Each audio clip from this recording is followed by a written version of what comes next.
Bergulirnya kembali kasus pembunuhan Vina dan Eki menguak berbagai kejanggalan yang terus bermunculan. Kasus yang telah 8 tahun ini tenggelam kembali mencuat dengan setumpuk kontroversi. Di antaranya soal kejanggalan dalam penetapan nama-nama DPO.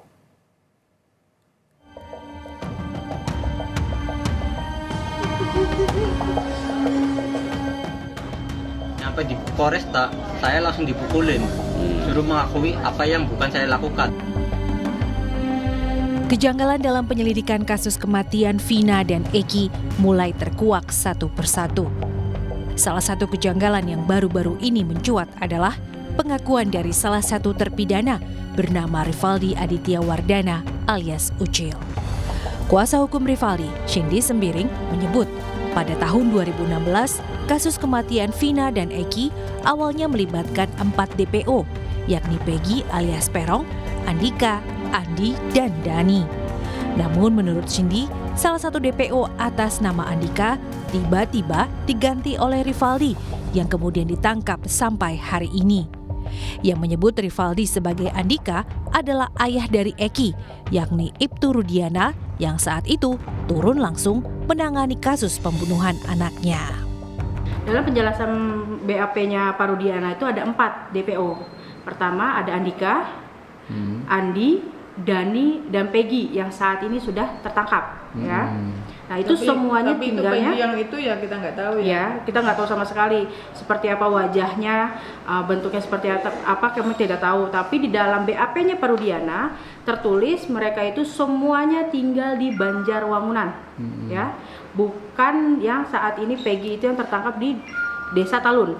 Kenapa DPO saat ini itu menjadinya 3? Karena dianggap Rivaldi itu yang menjadi Andika. Nah, seperti itu. Padahal Rivaldi itu bukan nama Andika. Rivaldi itu Aditya Wardana alias Ucil, dipanggil sama teman-teman sekitarnya. Ya, Andika itu tidak ada sama sekali. Dan ditangkap sebelum tanggal 31 Agustus. Rivaldi sudah ditangkap tapi dengan kasus yang berbeda.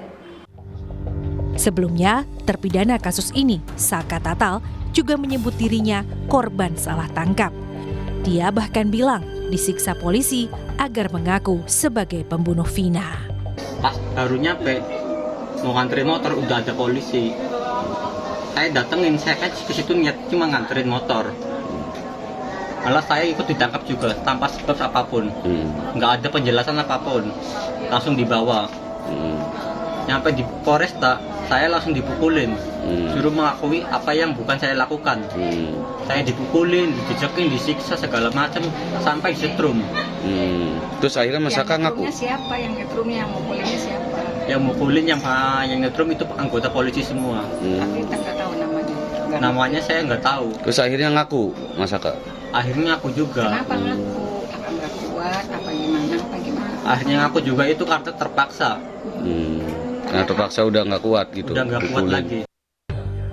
Terkait ini, Komnas HAM menyatakan pernah mendapat laporan dari kuasa hukum Saka pada 2016 lalu. Komnas HAM juga telah meminta penjelasan dari Polda Jabar pada Januari 2017, namun tidak menerima balasan dari Polda Jabar. Uli menyatakan telah kembali berkoordinasi dengan Polda Jabar pada awal Mei lalu untuk kembali menindaklanjuti kasus ini. Terkait dengan aduan mereka, pertama terbatasnya akses keluarga dan kuasa hukum untuk menemui para tersangka termasuk Sakal. Yang kedua memang terkait dengan dugaan adanya penyiksaan ketika proses penyelidikan dan atau penyidikan. Nah kemudian ketika kasus ini viral, sebetulnya kami juga sudah berkoordinasi dengan Polda Jabar. Gitu. Kami ingin minta keterangan, informasi terkait tindak lanjut penanganan 3 DPO tersebut. Nah, itu yang sedang kami dalami. Lalu, bisakah kejanggalan penyelidikan kasus ini terbukti? Akan kemana kasus ini bermuara? Tim Liputan, Kompas TV. Untuk mengetahui perkembangan terkini terkait kasus pembunuhan Vina dan juga Eki, kita sapa jurnalis Kompas TV Muhammad Syahri Romdon yang saat ini berada di kediaman Peggy, salah satu DPO yang sudah tertangkap di Cirebon, Jawa Barat.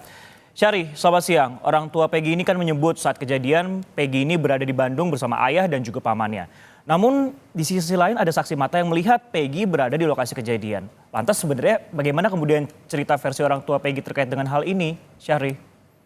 Ya, baik Francisco di studio. Selamat siang saudara. Sampai saat ini pihak orang tua masih tetap meyakinkan bahwa Peggy Setiawan yang telah ditangkap oleh Polda Jawa Barat tidak terlibat pada kasus pembunuhan Vina dan juga Eki. Ibu Peggy Kartini menyampaikan kepada kami bahwa pada saat itu dia atau Peggy sudah berangkat ke Bandung 3 bulan sebelum bulan Agustus, yakni sekitar bulan April atau bulan Mei. Pada kurun waktu 2 bulan itu mereka sudah berangkat ke Bandung bersama bapaknya dan juga pamannya untuk bekerja sebagai buruh bangunan. Dan tepat di malam kejadian tanggal 27 Agustus 2016, pada malam hari itu Peggy bersama paman dan juga bapaknya yang berada di Bandung. Sehingga akhirnya orang tua Peggy, utamanya ibunya Kartini, memastikan dan meyakinkan bahwa Peggy tidak terlibat akan kejadian tragis yang menimpa Vina dan juga Eki. Sisko. Baik, Syahri, Peggy kan kemudian sudah ditetapkan sebagai tersangka oleh pihak kepolisian. Bagaimana kemudian respon keluarga dan juga tetangga terkait dengan hal ini, Peggy? Syahri. Ya, untuk proses yang dilakukan oleh pihak keluarga terus berkoordinasi dengan kuasa hukum untuk melakukan tahapan-tahapan berikutnya sambil menunggu perkembangan yang akan disampaikan oleh Polda Jawa Barat. Sampai tadi malam kami masih mendengar Ibu Yanti dan juga Mas Adnan dan beberapa kuasa hukumnya akan terus menyiapkan beberapa dokumen-dokumen termasuk saksi-saksi yang menguatkan bahwa Peggy pada saat itu tidak berada di lokasi dan berada di Bandung. Terkait bagaimana kesaksian dari warga sekitar, memang pada tahun 2016 lalu kasus ini sempat ramai di Blok Simaja, Desa Kepompongan, Kecamatan Talun. Warga bahkan sempat menyaksikan, tidak sekedar mengetahui tapi menyaksikan ada upaya penggeledahan yang dilakukan Polres Cirebon Kota pada saat itu terhadap rumah Peggy yang tepat berada di belakang rumah saya ini, Sisko. Mereka melakukan penggeledahan dan juga mengamankan 2 buah sepeda motor yang menurut kepolisian pada saat itu diduga menjadi salah satu alat atau barang yang digunakan Peggy, tersangka yang kemarin ditangkap di Polda Jawa Barat, untuk terlibat dalam kejadian dan tragis yang menimpa Vina dan juga Eki.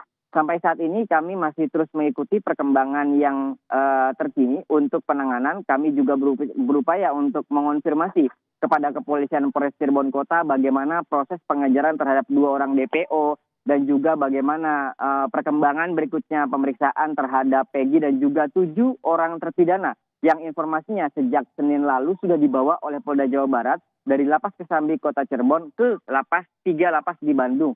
Bagaimana prosesnya kami masih menunggu keterangan, namun sampai saat ini kami masih belum mendapatkan jawaban dari pihak kepolisian untuk membuka tabir bagaimana sebetulnya duduk perkara ini dan bagaimana dan seperti apa muara atau kesimpulan dari kasus yang saat itu sedang ramai dan sampai saat ini belum juga tuntas. Sisko. Baik, dan nantinya juga akan ditunggu ataupun juga dinantikan tabir terkait masalah keterangan dari orang tua yang mengaku bahwa 2 bulan ataupun juga 3 bulan sebelum kejadian ini bahwa Peggy ini bekerja sebagai buruh bersama paman dan orang tuanya. Ini akan terbukti nantinya. Terima kasih Muhammad Ari Syahri Romdon yang melaporkan langsung dari Cirebon, Jawa Barat. Terima kasih, Sisko.